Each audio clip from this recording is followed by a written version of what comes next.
मेरे प्यारे साथियों, महात्मा गांधी जी के द्वारा my life in my message, ये उनकी एक थॉट है कि मेरा जीवन ही मेरा संदेश है। अगर आपको जानना है कि मेरे लिए राम राज्य क्या है तो उसकी व्याख्या, क्योंकि देखिए मैंने अगर जीवंत किसी व्यक्ति को देखा है या सुना है, मतलब जिसके बारे में साक्ष्य उपस्थित हैं, तो महात्मा गांधी, जिन्हें मैं अपना आदर्श मानता हूं।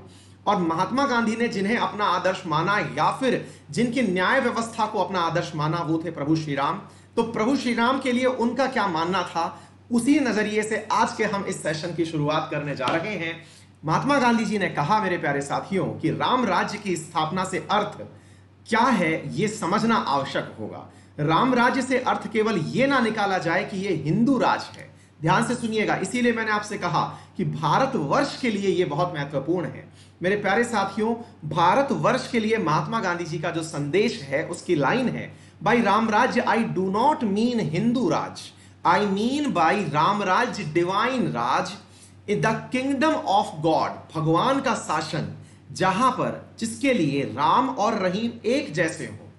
आई acknowledge no other word but the one god of truth and righteousness, मतलब एक ऐसा शासन जिसमें सत्य की और सत्य की ही जगह हो, ऐसा शासन राम राज्य कहलाएगा। मेरे प्यारे साथियों, राम राज्य की अवधारणा है, कहते हैं कि राम राज्य के अंदर ऐसा होता था कि कोई भी व्यक्ति, इवन एक कुत्ता भी अपने न्याय के लिए इंतजार नहीं करता था। यह परिभाषा है, जब आप इसको आगे पढ़ेंगे, मैंने ये स्क्रीनशॉट लिया है इन्हीं के पेज का, तो आप इस शॉट को पढ़िएगा, आगे भी मैंने आपके लिए उपलब्ध करवा दिया है।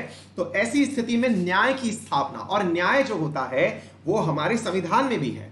हमारे संविधान के अंदर सामाजिक, आर्थिक, राजनीतिक न्याय की बात तो प्रियम्बल में ही कर दी गई है, प्रस्तावना में ही कर दी गई है। तो मेरे प्यारे साथियों, ऐसा राज्य जिसमें कि समाज के हर व्यक्ति को न्याय की प्राप्ति हो, और अगर उसके आदर्श पुरुष की आज स्थापना हो रही हो, आज उनके निवास स्थान की स्थापना हो रही हो, तो ये हमारे पूरे भारतवर्ष के लिए, क्योंकि भारत की सांस्कृतिक पहचान है प्रभु श्री राम, और उनके लिए मेरे प्यारे साथियों आज का ये दिवस हम सबके लिए बेहद खास है। मेरे प्यारे साथियों, इसके अतिरिक्त मैं थोड़ा सा इतिहास में और जाना चाहूंगा कि क्यों ये ऐतिहासिकता के साथ महत्वपूर्ण हो रहा है। केवल इतना सा जानिएगा मेरे प्यारे साथियों, आज से 492 साल पहले, 492 ईयर्स पहले, बाबर ने अयोध्या में मस्जिद का निर्माण करवाया था। यह एक विवादित ढांचा था जो कि गंगा जमनी तहजीब के बिल्कुल खिलाफ था।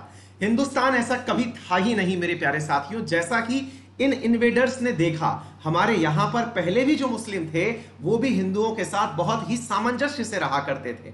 हमारे यहां पर भक्ति परंपरा रही है। हमारा देश वो है जिसमें कि आज भी जब राम मंदिर निर्माण का निमंत्रण भेजा गया है, तो पहला निमंत्रण मुस्लिम पक्षकार इकबाल अंसारी को भेजा गया है। मेरे प्यारे साथियों, गंगा जमनी तहजीब का प्रतीक बनने जा रहा है यह राम मंदिर, जिसमें पहला निमंत्रण भी इकबाल अंसारी, जो राम मंदिर मुद्दे के अंदर प्रथम पक्षकार थे, उन्हें भेजा गया है। तो यह समझने की आवश्यकता है।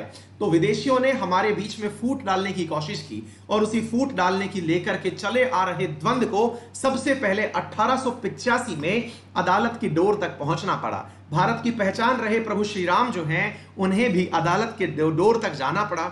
यह मुद्दा 1885 में सबसे पहली बार कोर्ट में पहुंचा, और उसके बाद वर्ष 2019 में भारतीय सुप्रीम कोर्ट ने तमाम तथ्यों को देखते हुए, तमाम चीजों को देखते हुए मेरे प्यारे साथियों, आपके रामलला के पक्ष में फैसला दिया, और यह कहा कि ये जो जगह है, ये सभी आर्कियोलॉजिकल इश्यूज, आर्कियोलॉजिकल सर्वेस के रिपोर्ट, इतने साल से चली आ रही दलील, इन सब को देखते हुए यह निर्धारित किया जाता है कि ये रामलला विराजमान जो है, ये रामलला का ही स्थान है, और यहां पर रामलला का मंदिर निर्माण किया जा सकता है। तो आज का दिन बेहद खास, क्योंकि यहां पर आज राम मंदिर की नींव रखनी जानी है। और इस राम मंदिर की नींव में मेरे प्यारे साथियों, श्री राम जन्मभूमि तीर्थ ट्रस्ट के द्वारा आप सबके लिए कुछ फोटोज जारी की गई। ये बिल्कुल मेरे प्यारे साथियों संस्था ट्रस्ट बना करके इस मंदिर का निर्माण किया जा रहा है, और इसके द्वारा आप लोगों के लिए राम मंदिर की 3D तस्वीरें जारी की गई।